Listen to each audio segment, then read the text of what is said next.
Pickled vegetables are a staple in the daily meals of Chinese people. This side dish not only stimulates the taste buds, but also reduces the greasiness of fatty foods. I mention this particular dish because, in today's case, this humble food became the key to solving a crime scene that initially seemed to offer no clues. Join me as we travel back to 2007 to uncover the details of this intriguing case. Welcome to Crime Documentary Files.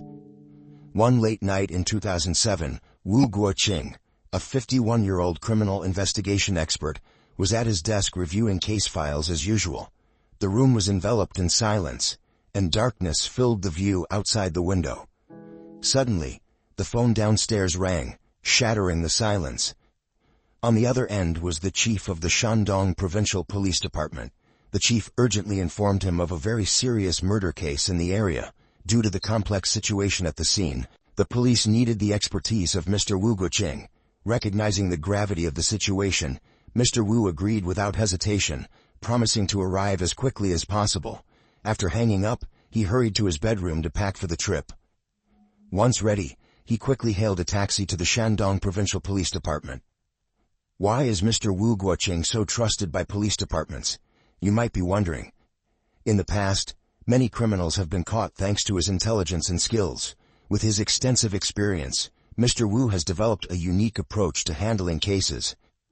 This is why the police chief reached out to him for help. I want to start with Mr. Wu because I want you to become his invaluable assistant, joining him at the crime scene to solve this challenging case. Upon arriving, a police officer quickly greeted Mr. Wu and took his luggage.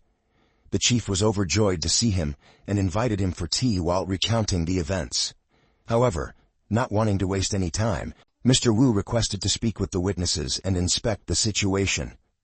The witness was Mr. Zuo, a middle-aged man and neighbor of the victim. Mr. Zuo recounted that on that morning, he went to visit his friend, Mr. Wen, who lived less than a kilometer away, to play chess. Mr. Wen's house usually opened early, but that day the door was still closed, which surprised Mr. Zuo. Most rural households don't keep their doors closed during the day, and Mr. Wen had a scheduled appointment with him at 7 a.m. This puzzled Mr. Zuo greatly. Seeing that the door was ajar, Mr. Zuo entered. On the floor lay Mr. Wen in a pool of blood, lifeless. Terrified Mr. Zuo, fearing suspicion, decided to shout for help. Some neighbors, hearing the cries, immediately rushed over. They broke down the door to investigate and soon called the police. The local police arrived, secured the scene, and began their investigation. The chief continued, detailing the scene to Mr. Wu. The scene was heartbreaking. In the living room, Mr. Wen's body lay on his back in a pool of blood, with multiple stab wounds of varying depths. The injury suggested the weapon was likely an agricultural tool. The attacker seemingly struck Mr. Wen down immediately. He was wearing old, worn clothes, now soaked with fresh blood. The living room was undisturbed with no signs of theft. Only a spilled teacup on the table hinted at a struggle. There were blood droplets leading from the body to the kitchen. Following the blood trail to the kitchen, everyone was stunned to find another body on the floor. Strangely, the kitchen was also undisturbed. The second victim was likely taken by surprise, as there were no signs of a struggle that would have disturbed the surroundings in the small kitchen. The victim was identified as Mr. Wen's daughter-in-law, Ms. Zhang. Her body bore numerous wounds inflicted by the same weapon used to kill Mr. Wen. The deepest wound was on her back, indicating that the assailant struck her forcefully from behind, causing her to collapse immediately. To ensure she was dead, the perpetrator inflicted multiple additional wounds on her body. Ms. Zhang kept the kitchen impeccably tidy.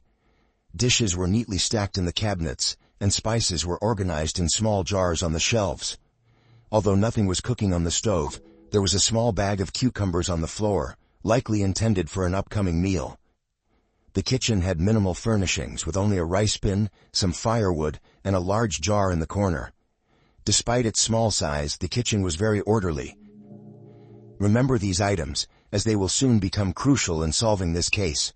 At this moment, a panicked officer rushed out to report the discovery of another body in the bedroom. Tragically, this victim was a 10-year-old girl. Her body lay in a pool of blood, evoking immense sorrow from everyone who saw it.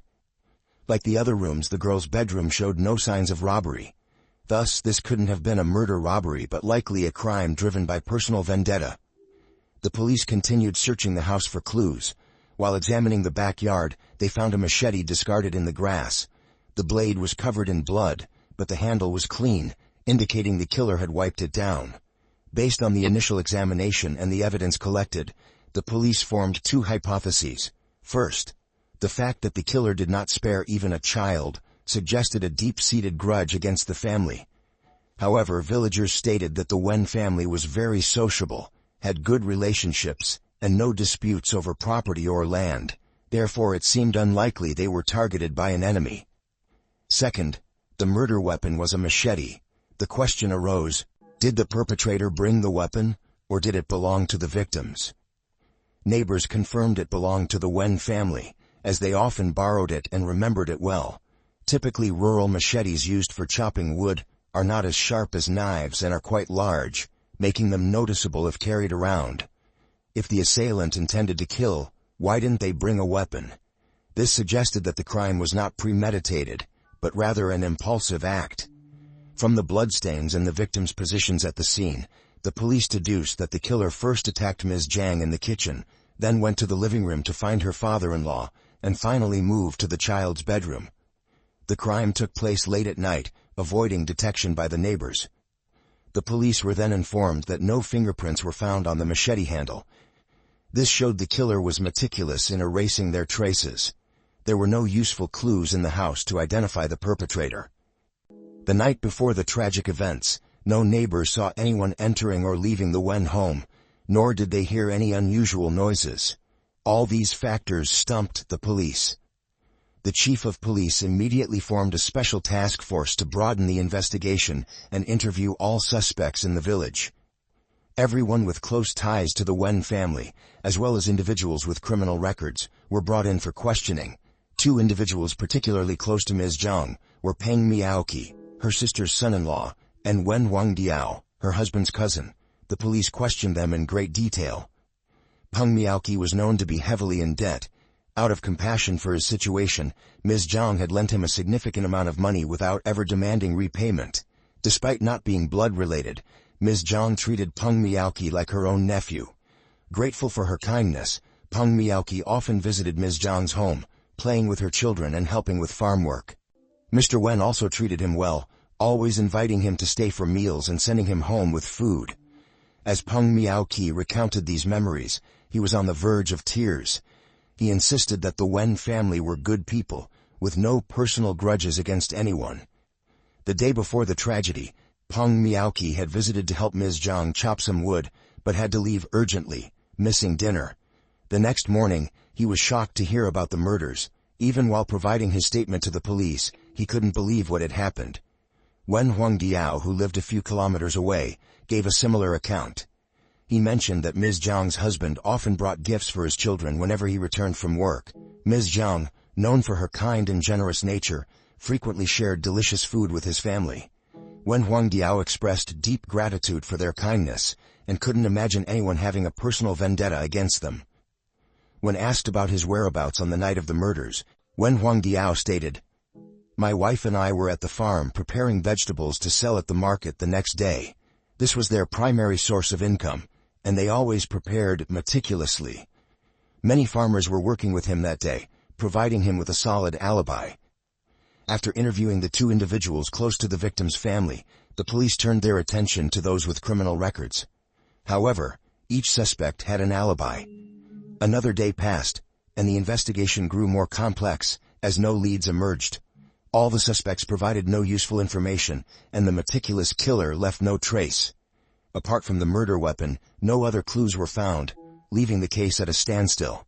That evening, a police officer passing by Mr. Wen's house noticed a suspicious man loitering around. The officer, finding this odd, hid and observed. The man stood there for about 15 minutes, peering into the house before preparing to leave. The officer immediately confronted and detained him, bringing him to the station for questioning. The man identified himself as Liu Guangkai, a 35-year-old from Jiangsu province. He had worked at a local lumber yard until recently, when economic hardships led to his dismissal. Since then, Liu had been wandering in search of new employment, but found none due to his lack of qualifications. Liu Guangkai had met Ms. Zhang at a town eatery. One day, he forgot his money, and Ms. Zhang kindly paid for his meal. Learning of his circumstances, she helped him find work at the local market. Although he knew she was married, Liu Guangkai became infatuated with Ms. Zhang, making unwelcome advances and even visiting her home, only to be consistently rebuffed. Initially, Liu Guangkai denied visiting Ms. Zhang's house recently, but a neighbor's testimony forced him to confess. He admitted to spying on Ms. Zhang while she bathed, but denied any involvement in the murders. To verify his story, the police searched Liu Guangkai's lodging. His roommate and co-worker confirmed that Liu had been home, except for his market shifts. Liu Guangkai was eventually released after providing a solid alibi. At this point, the massacre had turned into a case with no leads and no other suspects. The aftermath was truly devastating. The small village had never experienced such a horrifying event. With the killer and the motive still unknown, many villagers feared they might be the next target. As a result, they took extreme precautions, keeping their doors tightly locked even during the day, and leaving lights on at night to deter intruders. To reassure the community, local leaders demanded that the police resolve the case immediately and bring the perpetrator to justice. However, the investigation was slow due to the lack of evidence. This news reached senior officials, prompting the chief of the Shandong Provincial Police to establish a task force with dozens of members. He also personally called on the expertise of criminal investigator Wu Guoqing. This led to the meeting between Mr. Wu and the chief of the Shandong Provincial Police at the beginning of this video. To recap, everything I've shared so far comes from the chief's briefing to Mr. Wu. Now, as we return to the scene, Mr. Wu, having been fully briefed, requested to be taken to the crime scene to begin his investigation. Upon arrival, Mr. Wu immediately started his examination. He first inspected the exterior of the Wen family home, then moved inside. As described by the Shandong police, the scene revealed no useful clues beyond the murder weapon. Walking through the house, Mr. Wu deduced that the Wen family was very diligent. The home, inside and out, was clean and orderly. Miss Zhang, 37, was a homemaker, while her husband worked far away, leaving her daughter and her father-in-law at home. Neighbors described the Wen family as kind and without enemies. With no other clues in the house, Mr. Wu realized the difficulty of solving the case. He questioned nearby residents, hoping to gather valuable information, but their statements mirrored what they had already told the local police. As everyone was feeling stumped, Mr. Wu suddenly noticed a tightly tied plastic bag lying on the kitchen floor. It appeared to contain pickled vegetables, a clue initially found alongside the victim's body during the early investigation. Mr. Wu wondered why such a neat person like Ms. Zhang would leave a plastic bag on the floor. Then, it seemed like a realization struck Mr. Wu. He smiled and began searching the kitchen. "Do you recall the items I mentioned earlier?" "Yes. Besides the bag of pickles, another item I listed is related to this case. Can you guess what Mr. Wu is looking for? If not, let's follow him as he continues his search." Since the incident, Shandong police had examined the scene multiple times. They hadn't overlooked the bag of pickles on the floor, but they didn't realize it could be the key to solving the case. Seeing the tightly tied bag, Mr. Wu searched around the house. The police, now curious, wondered what he was looking for. After a while, Mr. Wu stopped in front of a small jar in the corner of the house. Pointing at it, he said to the police, "Open this jar." Although unsure of what to expect, the police immediately followed Mr. Wu's instruction to open the jar. As soon as it was opened, the pungent aroma of pickled vegetables filled the air. In China, jars are the preferred containers for pickling due to their superior hygiene compared to plastic buckets, and their large size allows them to hold substantial quantities. When there's an excess during the harvest season, villagers often pickle radishes, cabbages, and chili peppers to store for days, when fresh produce is scarce. Mr. Wu wanted to verify if the pickles in the jar matched those in the plastic bag, so he tasted them. The results showed they were indeed the same, with identical flavor and sourness. This led Mr. Wu to conclude that the pickles in the bag came from the jar and weren't store-bought. If they had been taken out for eating, they would have been placed in a bowl, not a plastic bag, indicating that the pickles were meant as a gift for someone else. In rural China, People are known for their hospitality, often giving simple gifts like pickled vegetables, salted fish, or homegrown fruits to visitors. Thus, it was likely that the bag of pickles was a gift from the Wen family to the murderer, suggesting that the killer was an acquaintance, perhaps even a relative. This theory was further supported by the fact that even the 10-year-old child was killed, presumably to eliminate any witnesses. Based on this reasoning, Mr. Wu reconstructed the scenario as follows. Ms. Zhang, hearing that the visitor was about to leave, went to the kitchen to pack some pickles in a plastic bag. While she was preoccupied, the killer approached from behind and attacked her. After ensuring Ms. Zhang was dead, the killer picked up the bag of pickles, but then remembered the other two family members, Mr. Wen and Ms. Zhang's daughter, still in the house. Deciding to eliminate them as well, the killer set the bag down and went to the living room to kill Mr. Wen, then proceeded to the bedroom to murder the 10-year-old girl. To the murderer, the bag of pickles might have seemed inconsequential. However, to Mr. Wu, a seasoned criminal investigator, it revealed that someone familiar had committed the crime. After hearing Mr. Wu's theory, the task force members engaged in a lively debate. Some thought the theory was far-fetched, while others found it plausible. Mr. Wu's method of reconstructing the crime scene using evidence found at the scene, known as crime scene reenactment, was especially crucial in 2007, when rural areas lacked surveillance systems. Therefore, solving the case relied heavily on analyzing available clues to narrow down suspects. Following Mr. Wu's logic, the task force began investigating the Wen family's relationships. Some of the victims' relatives lived in the countryside, while others had moved away for work. This led one officer to consider Ms. Zhang's husband, Huang Taiyun. The officer questioned why no one had seen him since the murders occurred. Could he have committed the crime and fled? This suspicion was not without merit. According to neighbors, Huang Taiyun had been working in Jiangsu province. 3 days before the murders, Huang Taiyun was seen returning home, but he was nowhere to be found when the incident occurred. It was possible that he had returned to Jiangsu before the murders, or that he was involved and had fled. To verify this hypothesis, the police went to Huang Taiyun's workplace in Jiangsu. His colleagues stated that Huang Taiyun and another co-worker had left for a business trip to Henan province after his return home. They also mentioned overhearing a phone conversation between Huang Taiyun and his wife, in which he informed her of his arrival. While it was still unclear whether Huang Taiyun was the killer, Mr. Wu suddenly remembered someone else previously mentioned by the police. Do you recall the two people close to the victim's family? And do you remember that one of them didn't provide a clear alibi? Yes. The suspect Mr. Wu was thinking of was none other than Peng Miaoqi, Ms. Zhang's sister's son-in-law. The police immediately went to question Peng Miaoqi. Facing Mr. Wu, Peng Miaoqi once again detailed his relationship with the Wen family. He expressed deep affection for the family, describing them as not only his benefactors, but also as treating him exceptionally well. In the past, his debts had driven even his own mother to abandon him, but Ms. Zhang had lent him money to pay off his debts. For this, Peng Miaoqi felt eternally grateful and never forgot their kindness. He often visited their home, helping Ms. Zhang with farm work and enjoying their hospitality, including generous meals and thoughtful gifts. Peng Miaoqi's account was convincing and reasonable. Given how well the Wen family treated him and even lent him money, why would he kill his benefactors? One of the officers asked, could it be that the police have been investigating in the wrong direction? Facing the skepticism of his colleagues, Wu Guoqing smiled and said, even though Peng Miaoqi had a close relationship with the Wen family, that doesn't mean he had no motive to harm them.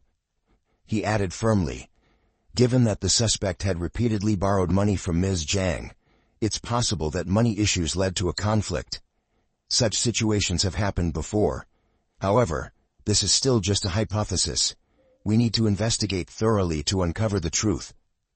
Despite the police's accusations, Peng Miaoqi vehemently denied any involvement in the Wen family murders. The task force started to believe he might not be the perpetrator.